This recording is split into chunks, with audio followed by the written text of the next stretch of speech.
Good afternoon, ladies and gentlemen, and welcome to this week's webinar brought to you by our friends Max. I'm Gary Gibson, the CEO of the RSL and Services Clubs Association, and we're delighted to have your participation here today.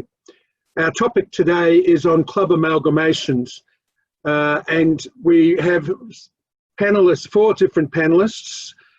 Clayton Eveleigh from BDO, our audit partner and financial expert. We have Dale Hunt, the CEO of the Mounties Group, who's an experienced partner, amalgamation partner for a number of clubs. And we have our legal representatives, Brett Boone and Arj Pavidran from Thompson Gear. So welcome to all of you. For your participation today, if there is down the bottom a Q&A box, and for all people who are listening into this amalgamation session, if you have questions, please type those questions in the Q&A box, and I will direct those questions to whichever presenter you have recommended, or to all 3 of them.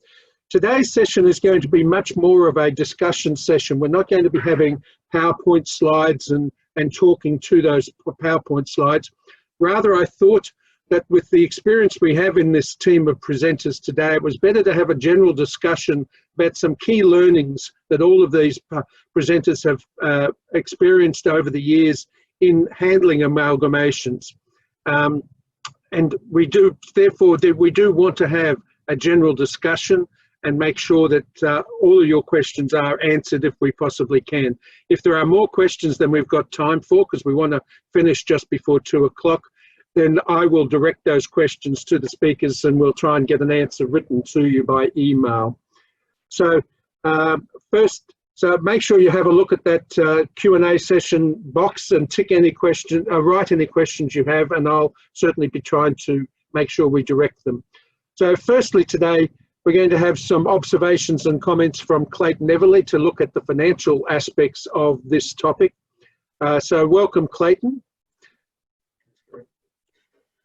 Yeah, thank you, Gary, and thank you, everyone. I guess just to start off, obviously, the current situation, has brought forward a number of conversations around consolidation of the industry and the potential opportunities that might be around in the current environment to really think differently about amalgamations and the benefits that they can provide. And I guess Dale and Brett and Arj will go through a little bit more detail around their experience in dealing with specific amalgamations and also, the learnings that you can take from those. But I guess from my perspective, I think I just wanted to touch on a couple of the financial and commercial opportunities and around amalgamations and why they make sense. And for some of you, I would say that these are probably quite obvious things when you hear them, but I would also like to think that probably in a lot of cases, and I'm sure Dale and Arj and Brett can allude to this, is that the devil's always in the detail and the level of preparation. And I think sometimes it's useful just to be reminded of what's really important to have in place before conversations really start. So I was just going to give a bit of a quick introduction just on, I guess, my experience and also, I guess, some of the key fundamentals from a financial and commercial perspective that need to keep in mind, I guess, when starting these conversations. We have touched on in previous webinars around the importance of forecasting, and and I think that across all industries, not just the club industry, has become a very, very important aspect of running any business at the moment, and I'll touch on that in a minute. But I guess from a starting perspective, I guess from a commercial and financial perspective, any amalgamation starts with the due diligence process. And that is, across a number of different commercial aspects and legal aspects, but also from a financial perspective. And from my experience, you do not want to be in the position of approaching an amalgamation or approaching a potential parent partner, not really understanding what sort of financial position you really are in, where your risks are and where your opportunities are. And based on my experience and having conversations prior to this meeting, I think there's a number of instances where people like the idea of amalgamations, but they haven't really planned or really understood what benefits and opportunities may exist out of it, outside of probably some of the more political aspects of amalgamations that can take place. And I think one of the most important things to remember is to be honest and realistic around the due diligence process, and be prepared. And I think if you focus on those few things at the start, I think you're going to be in a much better position to start a conversation when it comes to amalgamation. So I'm probably just going to touch on three things. One is the obvious financial opportunities, and just as a reminder, I guess an example of what a smaller club or even some larger clubs, just using an example of what an amalgamated club could achieve from a financial perspective, in going through an amalgamation process, and why the numbers start to make sense. And I guess the last thing is just what I recommend having in place before you start a conversation. So the first one, some of the obvious financial opportunities, I think the obvious ones are around saving costs. I think we all know, I guess, that, and I'll run through this in an example, but, clubs run independently of each other, all have indirect costs or non-trading costs that exist within their business. And, those include, payroll, HR, marketing, finance, a number of aspects, security, those sorts of things are, I guess, non-trading type expenditure that has to exist in a lot of circumstances. And a number of those functions, particularly things around finance and marketing and internal functions and admin functions, obviously can be high cost to a business, particularly with lower revenues. And so, some of those indirect costs, in an amalgamation situation are obvious benefits that can exist for going through that process. There's also, potential savings around direct costs. A lot of people forget, the benefits of merging with other organisations gives you a much different commercial purchasing power that you wouldn't have had previously. Obvious ones come back to the purchase of stock or alcohol. That obviously the larger quantities that they're buying, the better deals that you can get, the better rebates that you can get, and that goes across a number of different aspects, whether it be machines, whether it be electricity, whether it be security. There's a number of different contract arrangements, cleaning, all of those aspects where consolidation of those different areas across a number of different venues can start to give you cost savings as well. And so it's not necessarily just looking at some of the admin components, it's also looking at the day-to-day operations and where you might be able to save margin or improve margins in what you do as well. It also can give you some obvious benefits from discussions with the bank, and particularly high leveraged security, more assets to secure against. Obviously, it can come with higher risk too, depending on the nature of the amalgamation that's undertaken. But in a lot of cases, it can provide bank with a bit more clarity that there are multiple venues. There's a risk mitigation strategy in terms of diversifying your revenues across different areas and different locations.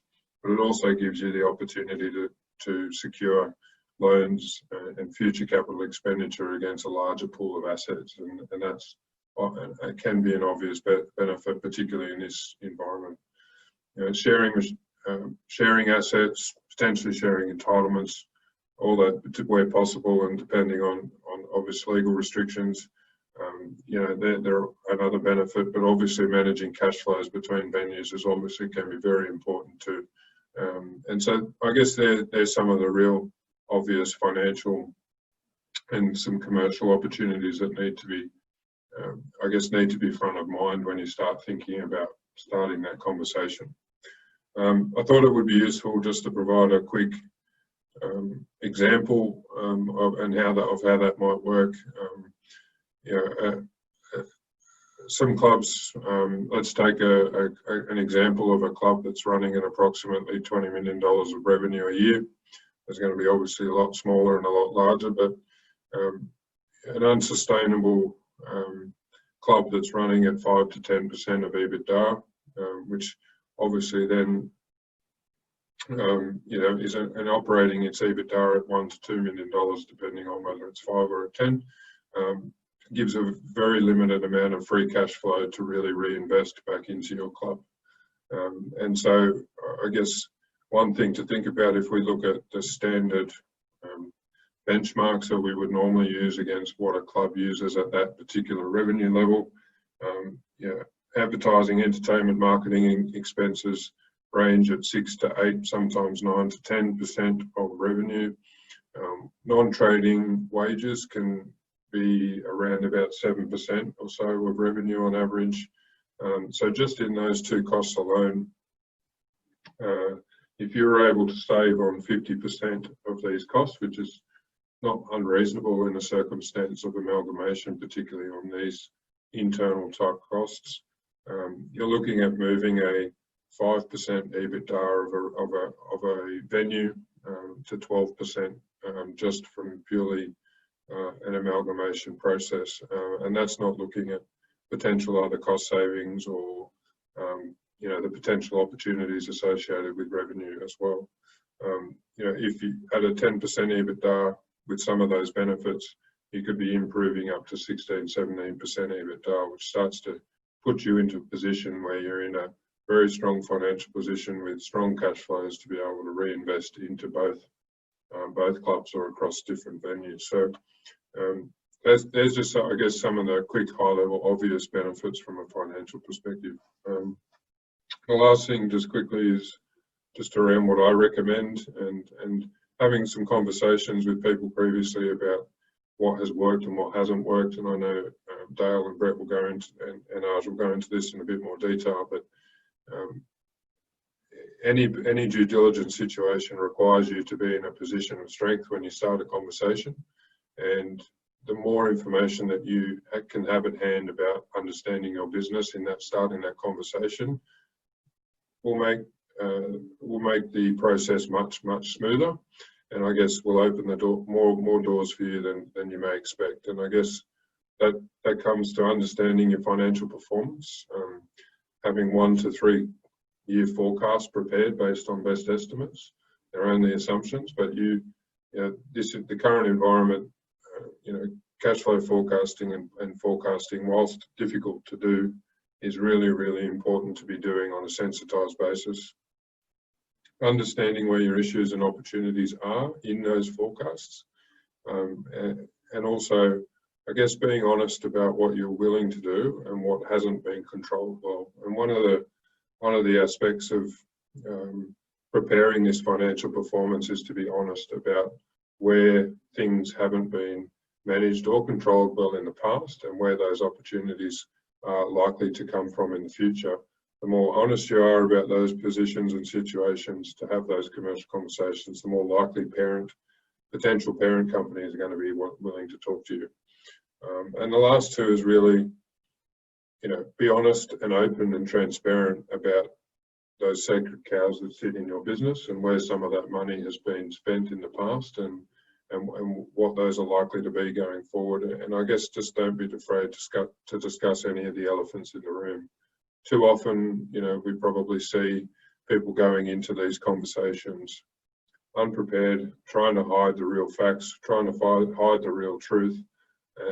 And ultimately, I would say in a lot of cases, it's what breaks down a number of amalgamation opportunities. And so, having a really good financial and commercial understanding of where your business has performed well, why it's not performing so well at the moment, where the opportunities might present themselves in the future in an amalgamation partner, the right position to be in to start a conversation.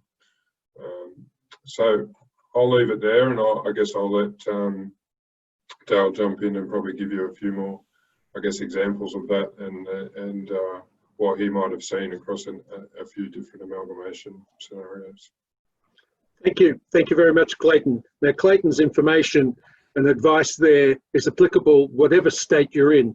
And gentlemen, presenters, we do have a few people from other states listening in today.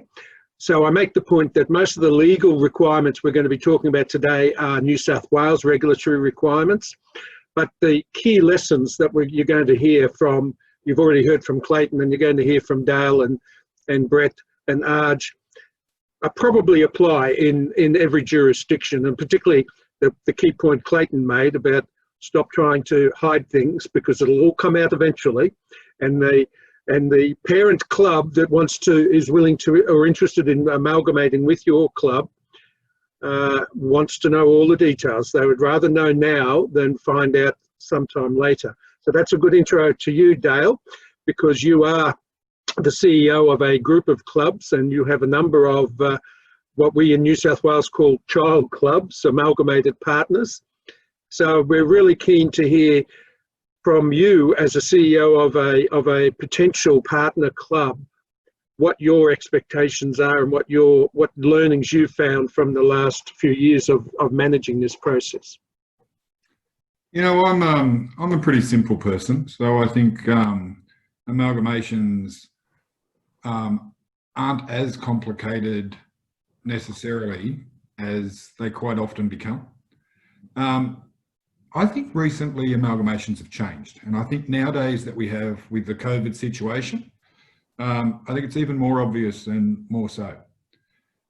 It's no longer simply a child club in trouble, which is what it used to be before someone puts their hand up. Now it's an opportunity for a group of clubs, or what would become a child club and a parent club, to join together to have a better group overall. For those that don't know, Mounties is a club in southwest Sydney. We've got 7 venues, or 7 clubs in the group. We've done those through combined amalgamations, so we still have 6 left over, I think. And we're currently in discussion with a couple. But for us, for a parent club, or from my perspective, an amalgamation brings advantages to us, not just the child club. We get those economies of scale that Clayton spoke about, whether it's purchasing power, electricity, beverage, whatever. For us, it's a risk mitigation. And to bring that to highlight, I look at this last couple of weeks here in southwest Sydney with COVID as an example. And by having venues simply located in one area or one venue, you're at a much higher risk. By spreading out, you reduce that risk. It's about shared skill sets. Where a club my size can bring in a certain skill level and share it amongst 7 venues or more, you can bring a different level of skill. But you also get to share overheads. So we come out overall as each of our venues end up cheaper to run.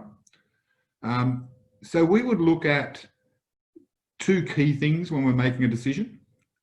One is, can we improve the performance?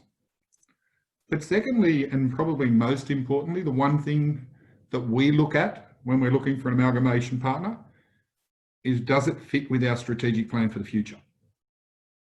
It's not the individual venue operationally, or how it looks, or whatever else.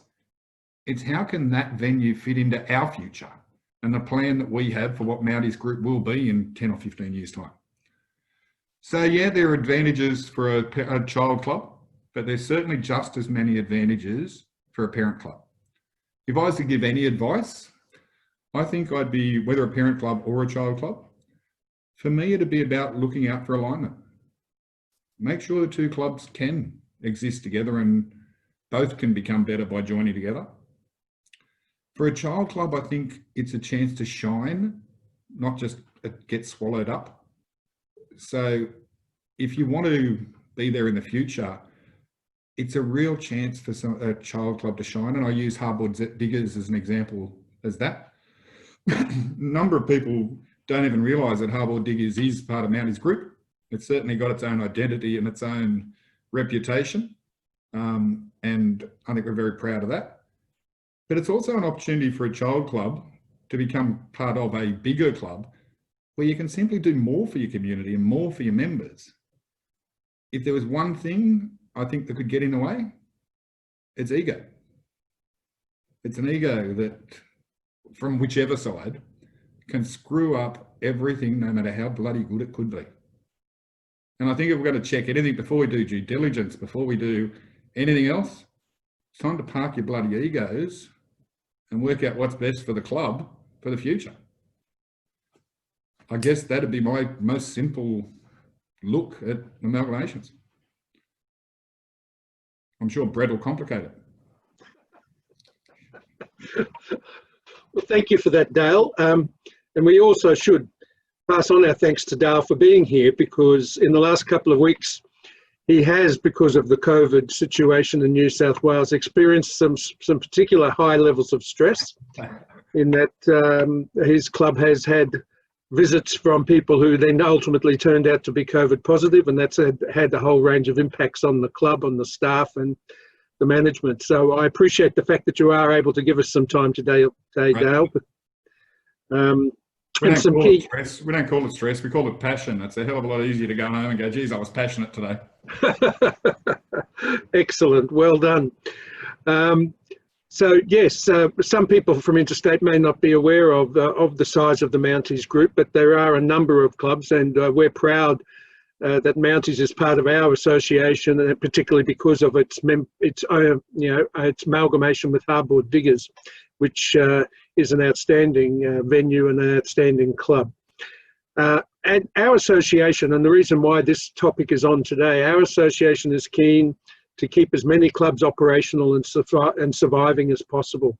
We do not want to see clubs hitting the wall. We want to see them able to survive, and if that means survival is dependent upon them, finding an amalgamation partner, then so be it. I think it's important that we keep that club operating in that local community, continuing to deliver the services and support for that community and the members who have relied on that club in the past. And that's why we are holding this seminar today, this webinar, because we think it is important that some clubs actually actively examine the question of amalgamation and trying to find a partner.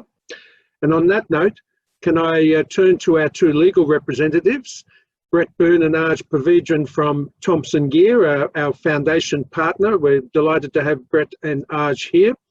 And they have enormous experience in managing amalgamations and understand all of those legal issues that you need to address. So welcome to you both. Thanks, Gary. Thank you. We're on. Well, I suppose just picking up from Dale's last comment about complications, I suppose the good news is if you're not in New South Wales, if you're in Victoria and Queensland, it's a lot easier to get things done in those states. I've done some work in Queensland, I've done some work in Victoria, and I'll get myself into trouble here, but there's a lot less red tape. The legislation's easier to work with, and we did, in fact, we called it an amalgamation. It was a cross-border amalgamation for the SSNA club in Albury with a Victorian club, and it was actually really simple. So for the Victorians, the amalgamation front is pretty easy.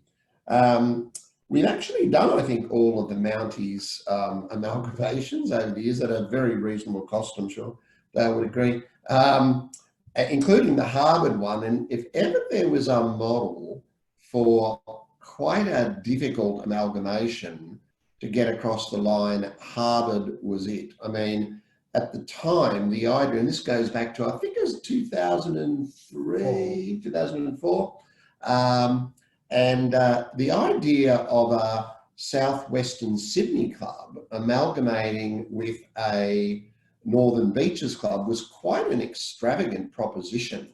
And what actually happened was a very professional video was made as part of the campaign. A lot of PR, a lot of thought went into it, and it's quite a credit to Greg Pickering at the time. And that's also a salutary lesson though, because Harvard was by far the #1 club on the Northern Beaches, but through some poor decisions and some poor management decisions and board decisions, it had slid down, and they tried various things to reincarnate themselves, including the first incarnation of a residential development there that never got over the line. And so that's a really interesting one going back in time.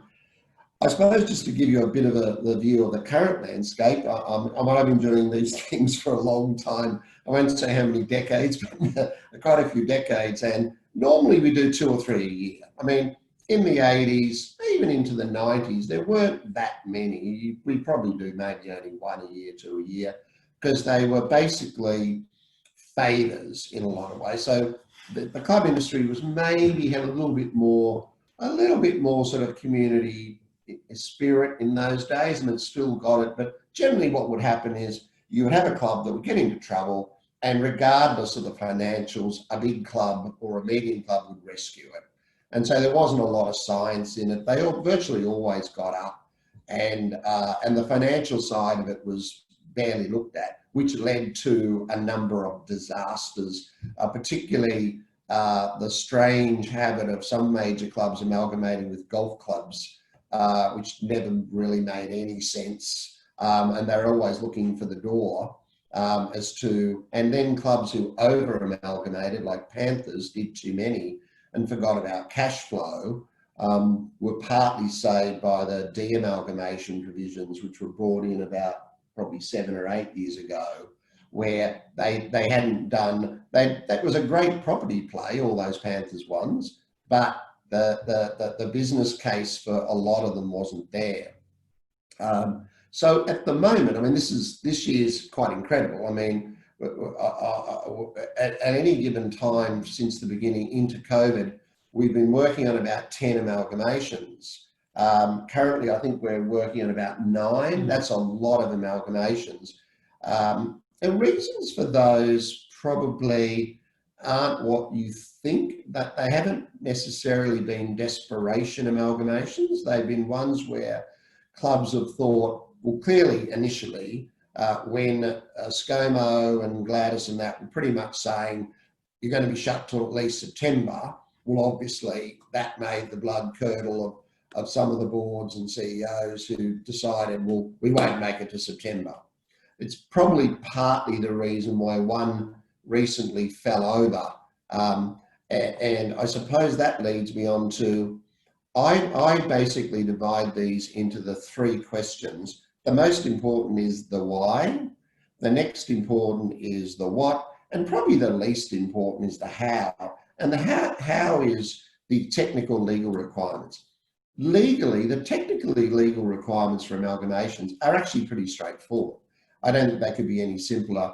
They are a very simplified company merger with, you know, exemptions for stamp duty and all that. So the actual legal process, while critical in getting it right, is not actually the most important thing. And I suppose where we add value, we're very strategic in these type of situations, so we've done so many, and amalgamations will generally fail because of the why.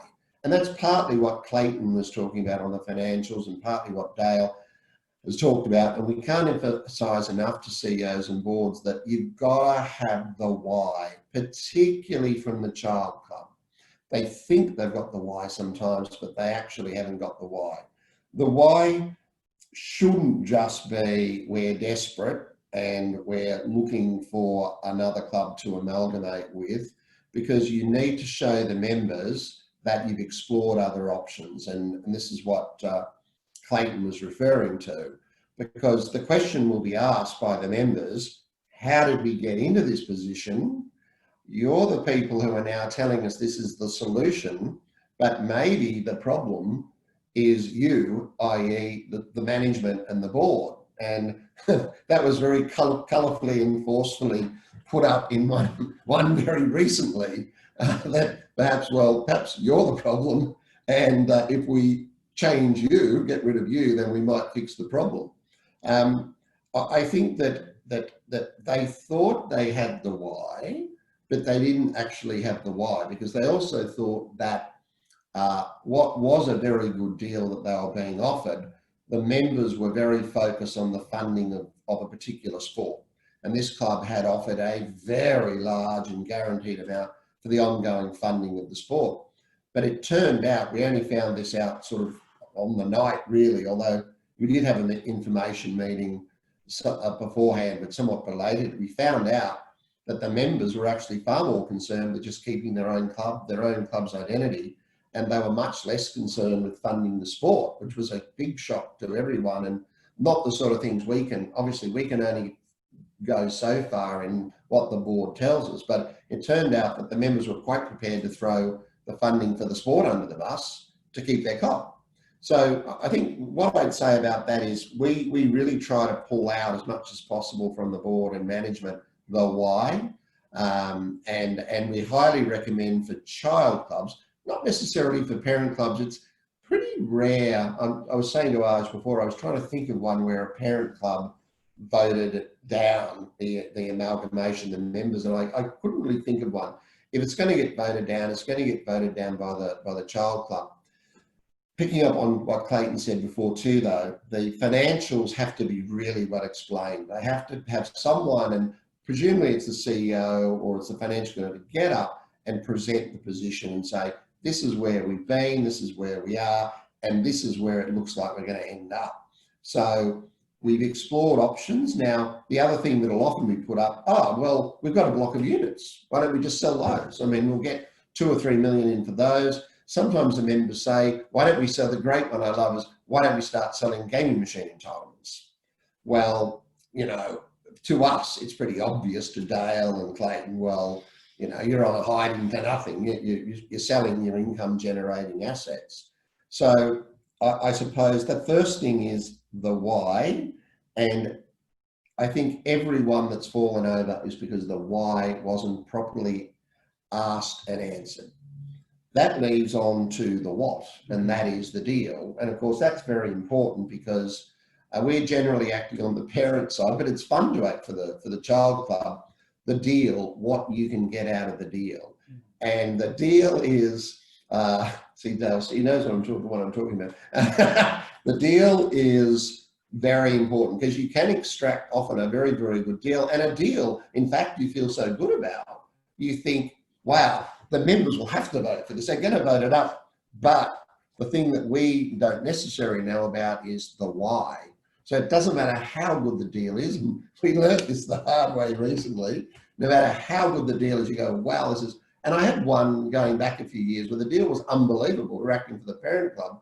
They guaranteed 10 years to keep this club afloat, put money in it, develop it without any qualifications. So normally you'll have a subject to financial viability, 10 years guaranteed. The trouble was, even though the deal was compelling, the why wasn't for the child club. So do you want to talk a bit about the, otherwise you won't get a word in. Not with Brendan. Look, I think the important thing to understand is sometimes the people who are involved in negotiating the deal are the people who are the decision makers, the board, the management. Now that's entirely reasonable because they're the people who've got the responsibility under, you know, whether it's Corporations Act, Cooperatives Act, whatever the governing legislation is. But the problem is they ultimately, with New South Wales amalgamations, is the members get the final say. So the important part of this is to make sure, and to follow on from what Brett's saying, the why, that the understanding of that why has to be consistent with what your members are going to approve. And it's whether it's you as a club are going to take the members on that journey, or whether it's you as the board and management are working with the members along the way to get them to the same point. The idea is that you've got to keep that at front of mind all the time, because as Brett, and the example that Brett's alluded to, but also in a number of other examples, sometimes the key negotiators have a very different understanding of what the amalgamation drivers are to what the members think. As Brett said there's an example where you've got an understanding of, well, maybe we'd like to donate this kind of money towards a sporting venture or to build some particular development. whereas the members don't really want any of that to happen.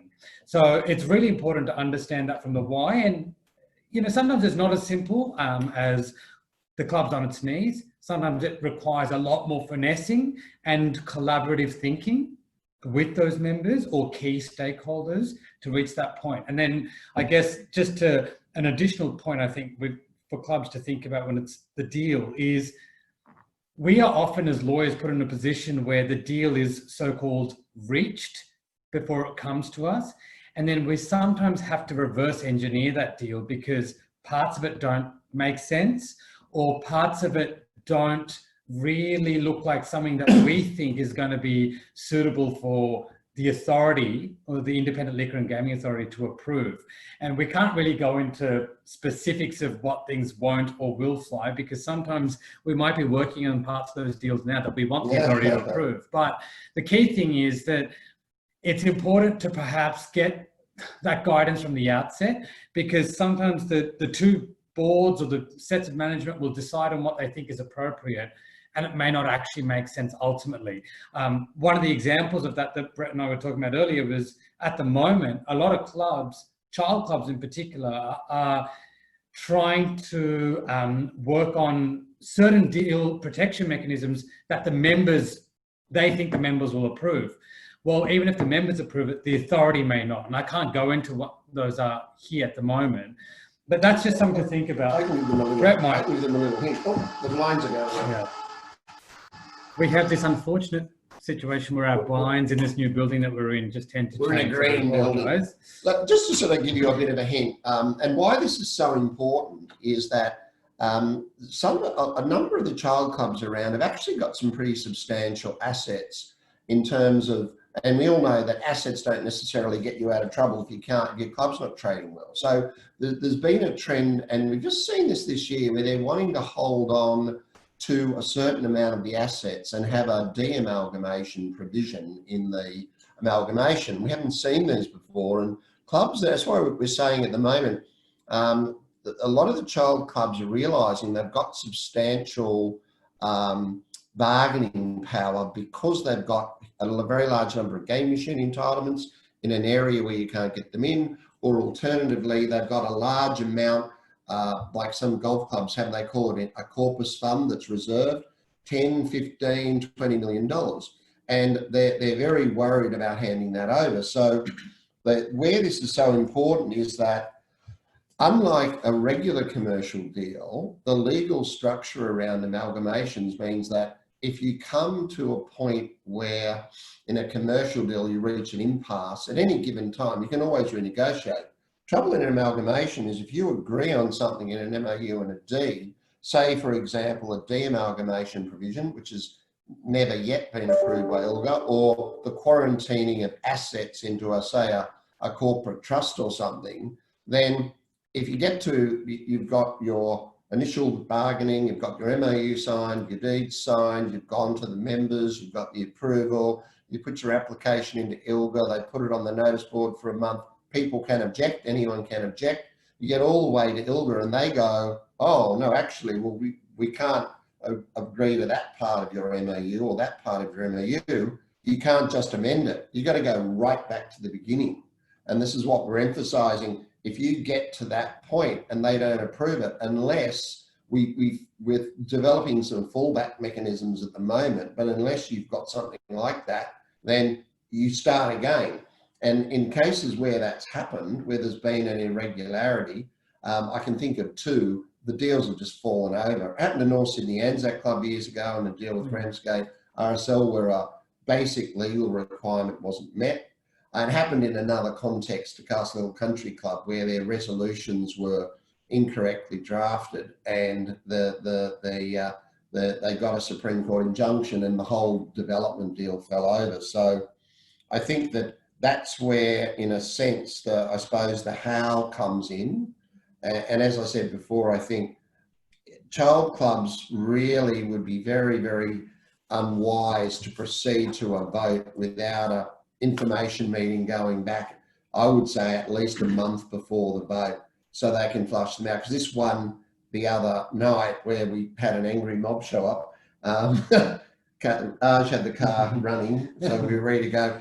They were expecting 240 people showed up, and it was pretty clear. I knew within 5 minutes that we were gone, but it was pretty clear that a couple of major things hadn't been appreciated by the board, and if that had come out at an information meeting, say a month before, it mightn't have made any difference if it had been a month before, but it would have given time to possibly regroup the strategy. So, sorry. Yeah, no, just in addition to what Brett said, I mean, just coming to that third prong of the how, I mean, we don't really need to sit here and take you through the entire legal process, because that's quite, I mean, hopefully when you come to us or whoever to get things done, it's just that those things are looked after.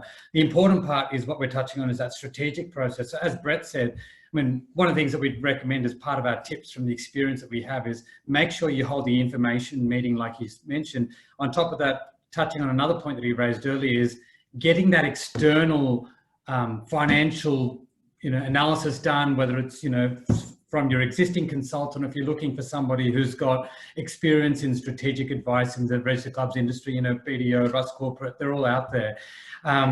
If you were to get them to present to those members, then there's a sense of the members also feeling comfortable that this has been properly tried and tested and reviewed. So that's an important one. The other thing to think about, so obviously there's a communication. We also had a question just earlier about some of the legal procedures in relation to, I mean, so far we're focusing mainly on companies, but obviously there are a number of clubs out there that are cooperatives. And, we've dealt recently with a cooperative club where one was a cooperative, one was the a company under Corporations Act. And, the procedures aren't that different. I mean, it's just that there's an extra bit of approval required with Fair Trading New South Wales for New South Wales cooperatives. It's easier if the cooperative is a child club, and sometimes we've recommended that even where the cooperative is going to be the parent club, because the cooperative is just simply wound up. Whereas when you're trying to put the company as the child club, wind that up and keep the cooperative going, it can be a little bit more problematic because cooperatives require a lot more ongoing compliance. The technicalities of that are probably not best discussed now, and I'm sure Gary will circulate contact details, so we can obviously look at that later. But it's just something to be mindful of, that there are some slight differences in the process. And the other quick point to just add is, I saw a question from Penny Wilson about the fact that some clubs don't actually have own their own land, and so maybe they don't immediately present as a viable option. I think Dale touched on this earlier, that it's actually more about alignment with what the parent club is looking for. It's not necessarily that your club is not worth anything because it doesn't own its own land. It might be, and we've seen this from time to time, for argument, a metropolitan club looking to expand its club footprint and looking at an option in a regional spot. It might even look to have a so-called cluster of clubs in that area, perhaps, and build a little group in which they can share. I'll step in there, Raj, because obviously we're skirting around. So I'll give you two examples there. One for Penny's, from my point of view, is that 2 of our 7 clubs exist on leasehold land. Absolutely. So, yep, parent clubs are interested in clubs on leasehold land if they bring other things to the party, whether it's strategic or whatever, as you said. And secondly, when you come down to clusters, one of the discussions we're currently having at the moment is an area outside of Sydney where we're looking at creating a cluster, because we'll get certain economies of scale and skill sets and everything into a geographic area, which we believe we can make a huge difference in.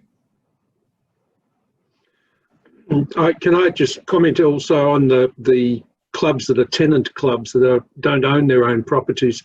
We still have within New South Wales about 27 or 28 clubs that the property is owned by the sub-branch, and the club leases the property off the sub-branch. And the fact is that there have been a number of successful amalgamations occur in those situations. We had one last year or the year before where the Campsie RSL amalgamated with Chester Hill. And Chester Hill is a club that's property is owned by the sub-branch. But like Dale has said, that was a strategic decision by Campsie, that they felt would assist them in their longer term strategic plan as to merge with Chester Hill. And I think it's been a very successful amalgamation. Yes, because we did have a question from one of our other members about that, whether you were interested.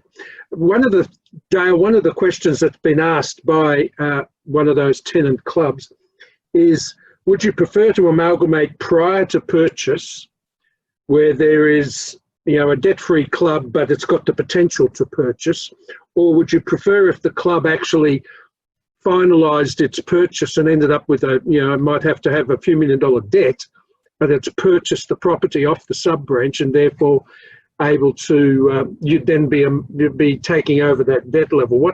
Is there a priority there? For me, that'd be a personal preference, and I guess every CEO would be different. I'd probably be more inclined to go before purchase, would be my approach, because I'd be more comfortable that way. Right. But I think that could change from club to club. For me, it'd be prior to them getting into trouble and overstretching and causing themselves more problem. I think I'd rather be in earlier. All right. Clayton, I have a topic for you, and others may want to talk about this as well, including Dale. If a child club, a potential child club, is considering whether to seek an amalgamation partner or not, should they try and act to reduce their debt levels and operating costs, by selling assets and reducing staff or other operations before they seek out an amalgamation partner, or should they just let the dogs lie where they lie and let the parent club know everything? What's your belief there? Should the club try and clean up its books a little bit before they seek a partner? I don't think necessarily. I think it probably depends on the reasons for why they need to clean those books up. I think I'd say in a lot of cases selling assets is not a great strategy at all. I mean, that's probably the first answer is, a number of people would think that entitlements are the first thing that can go, and obviously with changes to social distancing and the number of entitlements and things, that's become something that people have started to discuss, and I would suggest that that is not a great strategy at all, and I'm sure that others would agree. And selling excess assets and land, particularly sometimes you might find banks putting you under pressure to do this because it's an easy win to reduce debt, is also not a great strategy. And I think if you're in those positions, it's really, that's the point in time where I think you really do need to think about whether or not this, there is benefit for both the parent and a child club in going into an amalgamation process, so that you're not being forced to make decisions that are long-term the wrong decision to make. I think but that shouldn't prevent you from, I think what probably will happen if you really start to think about your business differently, because you're starting to look at an amalgamation and you're starting to look at your cost structures and where you can save potential money. If there's opportunities for you to reduce overhead costs, reduce salary costs, reduce non-direct expenses, then go for it. I think that's definitely a demonstration to any potential amalgamation partner that you are able to determine what is your excess overheads, where some of your costs are a little bit excessive, and you're able to demonstrate that you're able to manage those and put into manage a strategy to reduce those and actually do it. I would have thought from another amalgamation partner's perspective is a pleasing thing to see. You don't want to be in a position where you know what the expenses are, you know where you're spending too much money, but you have, nothing to show for you being able to actually facilitate that change in strategy. So I think demonstration of improvement and where you've been saving money is definitely important, but I'd say on the first part around selling assets to meet requirements, whether it be to the bank, whether it be to assist cash flow, whether is not, in a lot of cases, not the right strategy to go. Obviously it can be dependent on each situation, but okay, thank you for that. Now, Brett Nage, you've been talking in your presentation about a recent case where an amalgamation deal fell over because the child club members voted it down, is that the end of the road for that particular set of partners, the child club and the potential parent club? Or if they fix the deal, right, because clearly there was elements of the deal that those members didn't like, if they, is there a chance to renegotiate and then resubmit a new deal to the members? Or once members have voted it down, is that it? That's dead in the water and you've got to find another direction? Yeah, it's a good question, because the deal, this is why I said that fell over because of the why. The deal couldn't have been better. The deal was an excellent deal. And so I'm just thinking back over the years where amalgamations have fallen over in the past, amalgamation deals. I struggle to think of one that's actually been resurrected once they've been voted down. And perhaps that actually says something about the having been to hundreds of meetings over the years for different types of developments and amalgamations. The members usually get it right. They rarely get it wrong. And so in that particular case, there's no impediment to them doing a deal, but fundamentally they made a judgment. We don't think the argument for an amalgamation with anyone is compelling enough. We think we can probably fix our own problems. Now, they might be right about that. They might be wrong about that. But I'm struggling to think of one that once it's been voted down, it's actually gone through. Now, of course, it's not that the ones that I can think of where they have fallen over haven't been a happy ending, like North Sydney Anzac Memorial, which is where I actually started work in the club industry back in 1980 when I was at uni. So it was funny because I had a soft spot for that club. I never did any work for them. They must have remembered what I was like as a barman. I never did any work for them as a lawyer. But they basically, their lawyer stuffed it up. I mean, either the lawyer stuffed it up or they stuffed it up. They had a fundamental requirement about displaying the MOU on the website and on the notice board, and they put the wrong one up. And they were challenged in the Supreme Court by a member who was probably being funded by North Sydney Leagues Club. And he sought an injunction, and the judge said, because they were trying to amalgamate with Ramsgate RSL, and the judge said, look, it's a technical requirement, but it's fundamental. You can't fix it, so you've got to go back to the beginning, which is what I was saying before. I don't want to underplay the legal requirements, because if you don't meet one, then if you find out later on, then you're pretty much stuffed. There is a provision in the Corporations Act that can cure procedural defects, but the judge said, look, that is a fundamental requirement. So, but what I think will happen as we go forward is that there'll be some of these ones, and I hasten to add, not many fall over. I mean, at the members' vote, we've probably only had, I've done about 60, 65 amalgamations. We've probably only had maybe 3 or 4 that didn't get up on the members' vote. So, but nothing to stop them doing it. But in that case, it wasn't the deal. It wasn't. Right. It was the All right. Yeah. Thank you for that. Now we're close to finishing up. Dale, did you have any final comments or anything else you wanted to add? I think if I was going to add anything, it'd be more along the lines of, I know that if I get a phone call, I've got a checklist on my desktop there that I ask some basic questions and move forward on. Because I know if we're going to be involved or not, I want to make sure that alignment is there. But I think it's a matter of, as Brett said, following the process of make sure it's the right partner, get your decision made that you want it, but then over communicate, explain it to the members, tell them why you're doing it, but tell them what's in it for both sides. I've always believed in just being open and transparent, and life just gets so much simpler if you just open up and tell people the truth. And then the only thing I would warn against, and I've said it before, is ego.